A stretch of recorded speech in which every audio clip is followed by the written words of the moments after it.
Okay, I'm going to give you a quick tutorial of what I am using to create these spinner baits. I used them in Alaska. A friend of mine gave them to me and gave me the parts list, and I've made some. It's only my second batch, but you can see they're actually pretty simple. Treble hook, a couple of beads in the back, 3 different sizes of beads. Those are solid beads in the back. They're to hold the hook clevis closed. French blade, spinning blade, like a MEPS. A lure body that we're using as a bearing for the clevis. Stole one of my wife's bead design boards. She makes jewelry.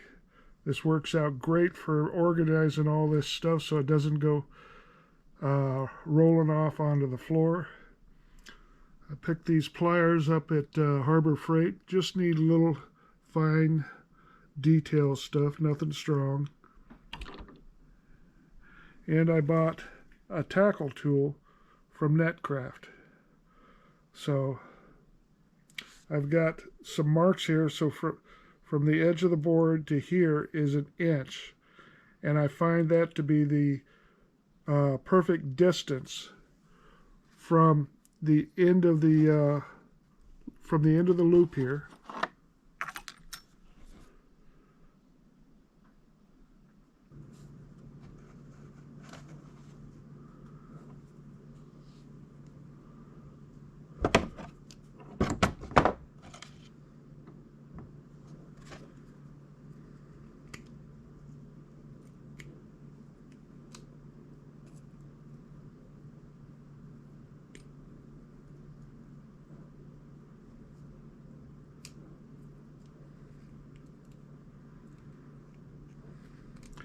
I got to figure out a different way to do this, because this is the most pain in the neck part of it so far.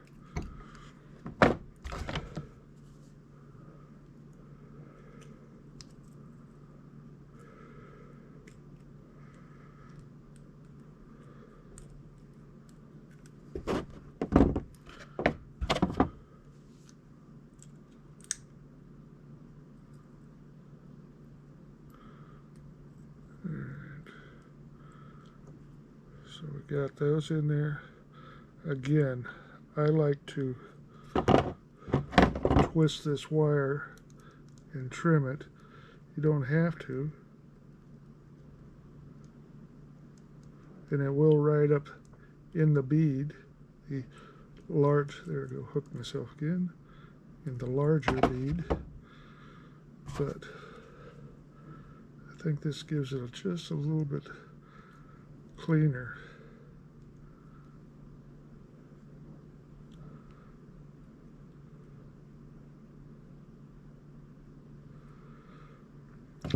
It basically locks these solid beads in so they don't slide up.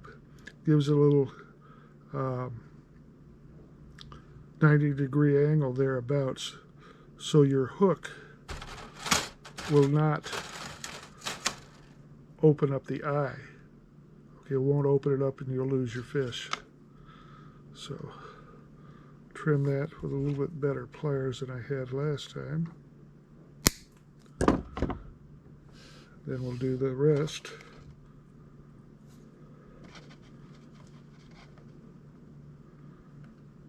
I think these are 10mm beads. These are 8mm, I think. I'll have to look. And these are 6, but I could be off.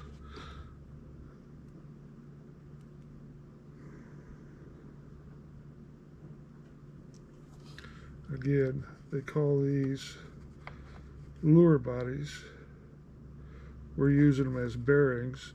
Most people appear to use solid brass nickel-plated bearings as their clevis bearing. We're using these lure bodies. Again, make sure you put your blade on correct, because once you got this together, it's done. You can cut it all apart and reuse everything but the wire naturally, but that's the way to do it there. We're going to mark it. Again, pulling all that stuff straight. Mark it best you can. Sometimes it's hard for me to see where that mark is. There it is. Just a 90 degree, thereabouts. Pull that out of the way. Push your gate down. Push this back. Hold it. Just kind of got to get your hands finagled into the right way.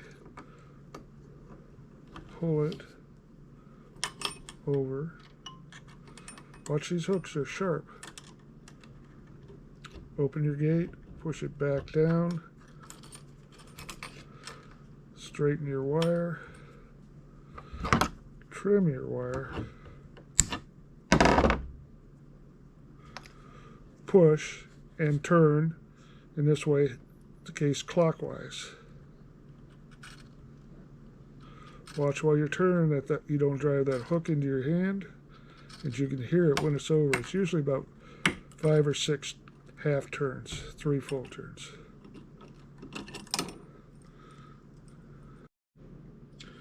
Now, this time, I'm not going to trim that wire off there. I'm not going to bend it. Just going to go straight on. And you can get that wire to go up inside that bead without any problem. Like that. And it'll work.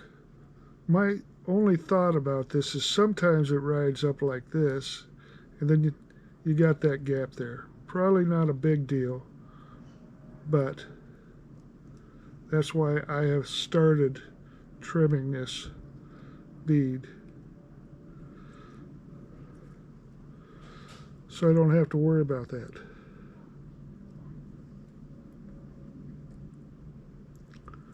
Alright, so it will sit on there, no problem.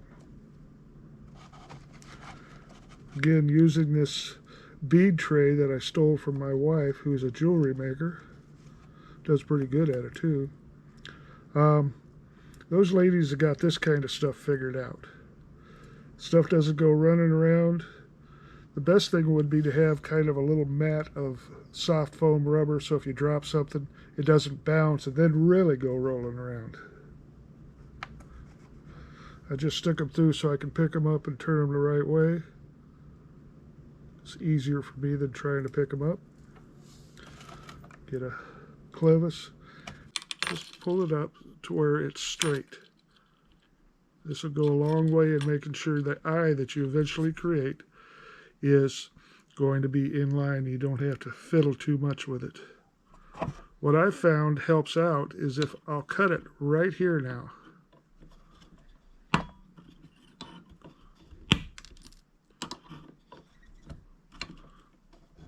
These pliers are not handling this tough wire too good. They may be going back to Harbor Freight. There we go. So, this is trimmed off. Now, still pushing on this, I'm going to hold this and twist it. And when you hear it start clicking, then you know it's done. There it is. Open it up. And there you have a spinner. Alright, giving you a little bit more information on my setup. I originally had this tackle tool just screwed to this particular board, and I had a clamp right here, and it did okay, but the clamp was right at my knees, so I screwed that board onto a longer board, and now I have clamps on either side out of my way with a very secure workstation.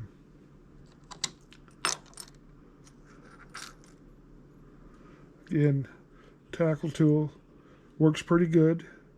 Make sure that you lube this per directions so it's nice and smooth.